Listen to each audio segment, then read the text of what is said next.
निर्वाचन फलाफल पूर्वर आज इतिहास रे प्रथम थर पर सांबादिक सम्मेलन करिसेंती मुख्य निर्वाचन अधिकारी 2024 मतदान को नहीं सीईसी राजीव कुमार किछि गुरुत्वपूर्ण कथा कहिसेंती। राजीव कुमार कहिसेंती चलित निर्वाचन मतदान सारा विश्व रे ऐतिहासिक रेकर्ड सृष्टि करिछि। या छड़ा सबुठु अधिक संख्यक भोटर निजर मत देइछंती।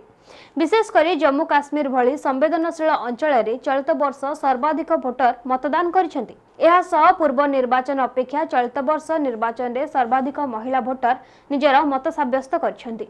एथर 31 कोटी महिला भोट देइछंती जहाकी प्रथम थर पई रेकर्ड सृष्टि करछि। लोकसभा निर्वाचन रे 31 कोटी महिलांक समेत कोटीरो अधिक भोटर मतदान करी सारा विश्व रे रेकर्ड सृष्टि करछंती। एही संख्या G7 देशर भोटरक तुलना रे 1.5 गुण एवं समस्त यूरोपीय संघर 27 देशर भोटरक तुलना रे 2.5 गुण अधिक। केवल एतिकी नुहे एथर सर्वाधिक दिव्यांग और वयस्क व्यक्ति मध्य मतदान करिसेंती। एहा सह मतदान रे निजर श्रमदान करथिबा समस्त पोलिंग पार्टी को धन्यवाद ज्ञापन करिसेंती राजीव कुमार।